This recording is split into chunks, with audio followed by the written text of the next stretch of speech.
Hello, welcome to our weekly session exploring educational classics that have influenced millions of parents. Today, we're diving into the book Playful Parenting. Play is a child's nature. Kids get tons of joy from games, but did you know play is also an effective way to nurture and educate children? The author, Lawrence Cohen, calls this approach playful parenting, parents who play games.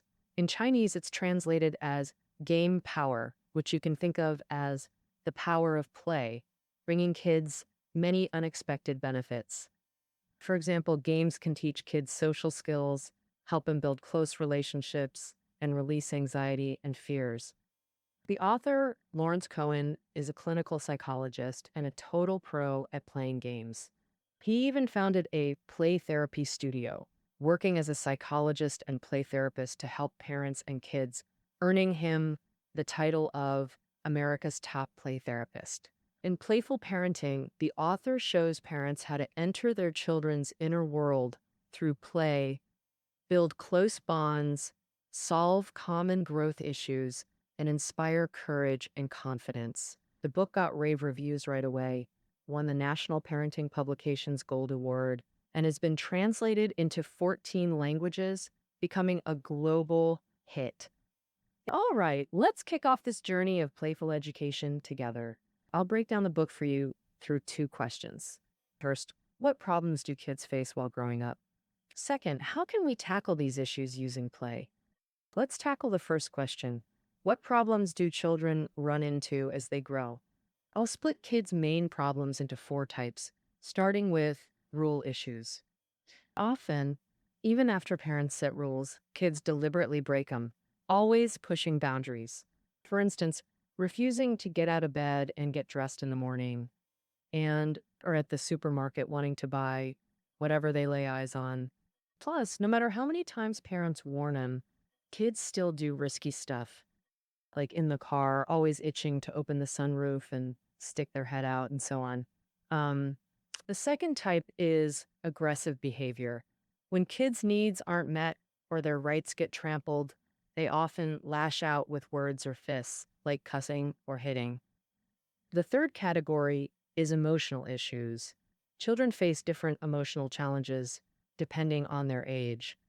For infants under 3, the most common emotional problem is separation anxiety. Once separated from their mothers, they become extremely distressed and cry uncontrollably.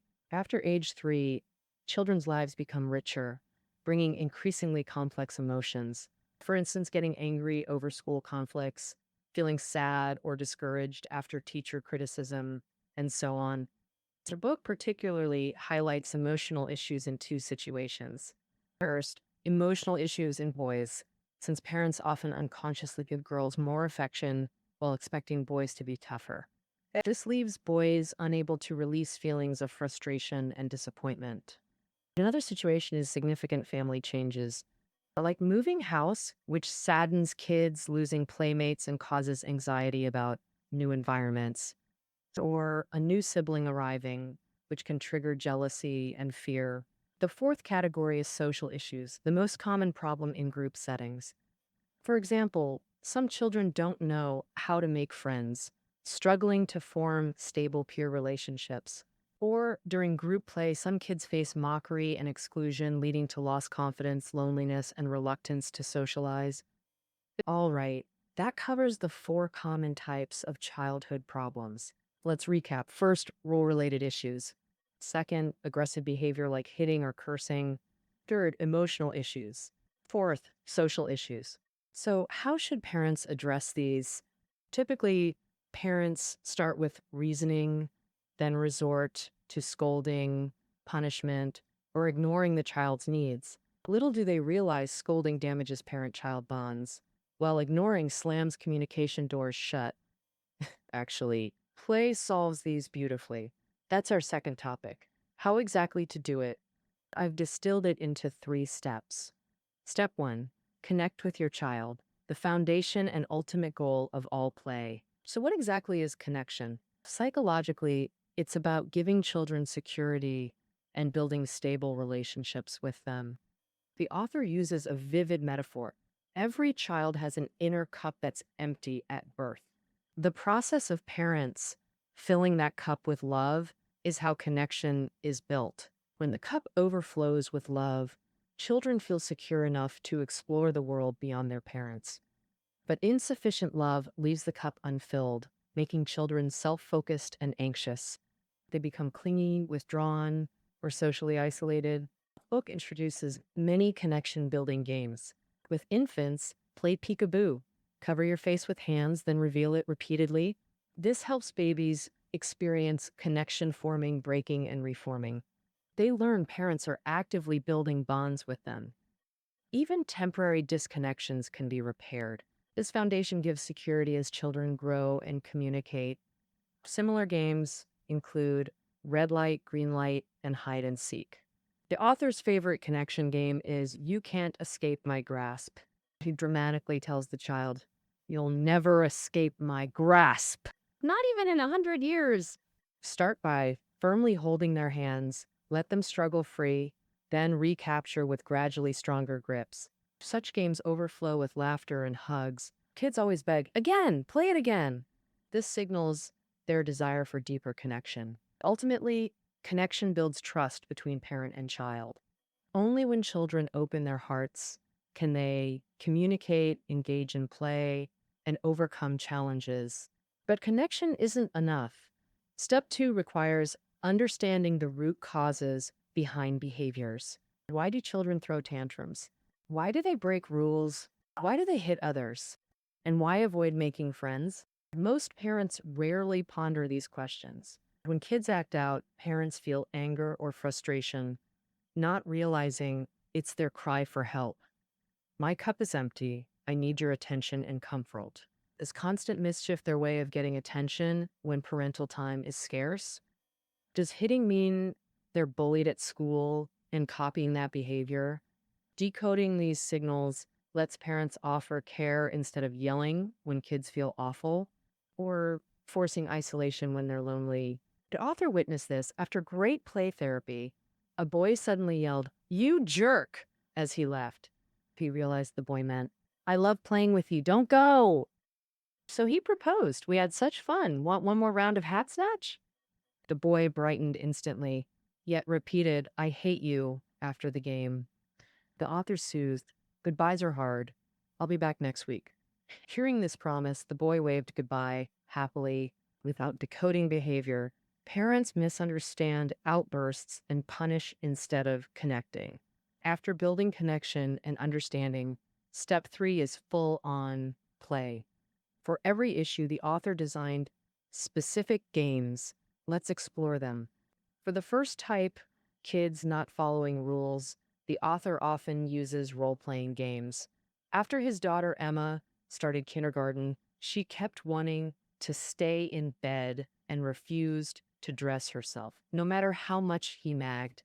Once, when she was running late for school, he grabbed 2 dolls and made them start a pretend conversation. One doll sneered, "Ha ha! Emma won't get dressed because she doesn't know how. I knew she'd mess up." The other doll insisted, "Emma knows how to dress herself." The first doll shot back, "She's just 5. No way she can do it herself." Hearing that, Emma began getting dressed on her own. Then the first doll claimed, "She didn't really do it herself." The second doll yelled back, "I saw her do it. She dressed herself. You just missed it." By then, Emma was fully dressed and laughing her head off. See, games work better than lectures for kids. Role play helps with stuff like refusing to brush teeth or do homework. At the store, Emma always begged for snacks and toys, just like other kids. So they'd play find it first. Emma hid things she wanted but couldn't buy in the cart. If Dad found it before checkout, no buy. If not, she got it. Usually, he'd let her keep a couple things. That way, she happily skipped most treats and toys. For dangerous stuff, he doesn't just say no, he plays pretend games. Like when Emma's friend asked to ride home on the car roof. She didn't refuse. He said, "Okay, but hang on tight." Then he started climbing up himself. Seeing him climb, she cried, "Whoa, that's dangerous." His goal is to spark kids' judgment so they decide what's safe. Some parents might worry, what if the kid actually climbs up? The author's solution? Keep asking questions like, if we're on the roof when the driver swerves, how do we not get thrown off?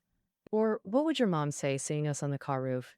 The point is making kids realize the danger themselves instead of just saying no, which triggers rebellion and makes them more determined to try.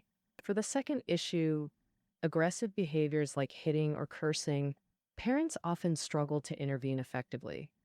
When kids curse, most parents say, don't say that, but rebellious kids just curse more enthusiastically. Some parents lose it and yell or hit, but others just give up. So the author created a fun game that harnesses kids' rebellious streak. Like one kid who gave nasty nicknames, even calling the author Stinky Rotten Egg. The author whispered, "Shh, don't tell anyone my nickname," triggering the kid's rebellion instinct. The kid immediately screamed, "Cohen's nickname is Stinky Rotten Egg!" Then the author offered a sillier, clean name, Raceball, saying, "Actually, my real nickname's Riceball, but don't tell." The kid took the bait, chanting, "Riceball! Riceball!" Cohen pretended to beg, "No, please don't tell."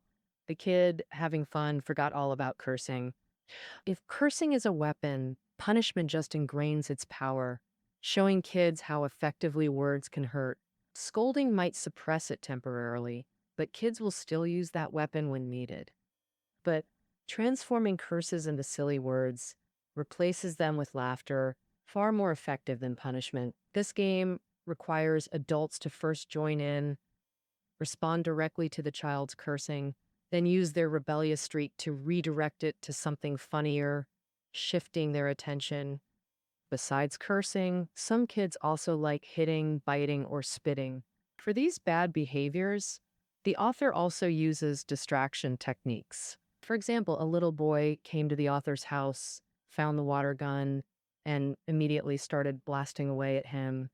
Of course, this was incredibly rude and aggressive behavior, but the author didn't yell at him to stop. Instead, he asked, "How did you know this is a love gun? Whenever I get hit by this gun, I fall in love with the shooter." At this point, the kid still shot the author. The author immediately chased the kid, caught him, and kept telling him how much he loved him, even kissing him to show affection. After a few rounds of this play, even the author's daughter, Emma, got drawn in and joined them. They played for over half an hour. Weeks later, when the boy came back, he immediately searched for that water gun to play the love gun game again. Ever since, when encountering kids kicking or hitting, the author uses that game. With the author's guidance, kids turn aggressive acts into loving behaviors during play, forgetting violence and just laughing happily. For the third category, emotional issues, the author also proposes fun games to help release emotions. For instance, when a child faces separation anxiety at kindergarten, Cohen suggests playing simulation games at home, build a kindergarten with Lego, then drive toy figures to school in a toy car. One toy figure acts as mom. The child says, "Mom, don't go." The mom hugs tightly and promises to pick him up after school. Though simple, this game helps kids with severe separation anxiety. The book highlights two emotional issues. For example, in life, we often see scenes where a child cries after falling and parents comfort with "don't cry. It doesn't hurt," especially for boys, as crying seems shameful. Some parents even punish kids for crying, making them feel ashamed over time. They suppress emotions long term, and their inner wounds never heal. They might appear strong outwardly, but are fragile inside. For this, the author created the screaming agent game. When a child silently endures pain, he pretends to get hurt too, exaggerating screams and movements to help express and release emotions. Like when a new sibling arrives, making the older child sad or insecure. She introduced the recharge game for this. In this game, mom holds each child on her lap to recharge them with love, kissing from head to toe. It's one-on-one time where hugs and kisses let kids feel loved deeply. The key is letting emotions release first, Then, through play, kids feel parental support that calms sadness, anxiety, and fear. For the fourth category, social issues, he uses more complex games, but the core is building confidence for group integration. Social issues. Affected kids are often quiet, introverted, or bullied at school, leaving them insecure. He uses competitive games to let kids experience winning, like soccer or chess, where he intentionally loses.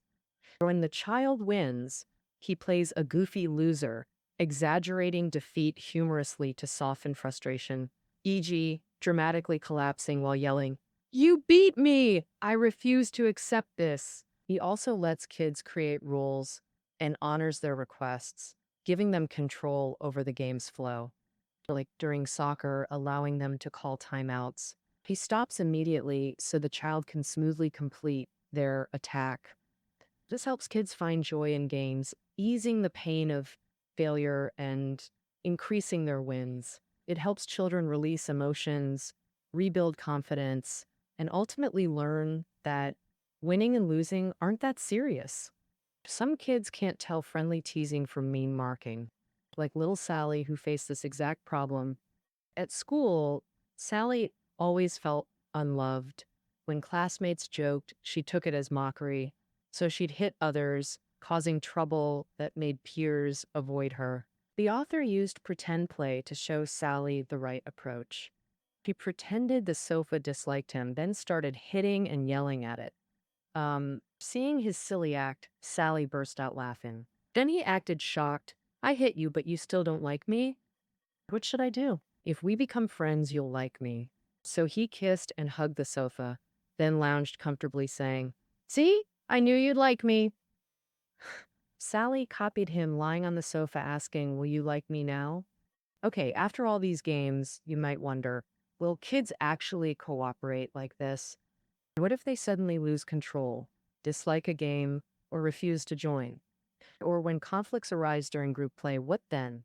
The author's advice is simple. 8 words. Follow the child, lead appropriately. Let kids own their emotions, whether tantruming or refusing play.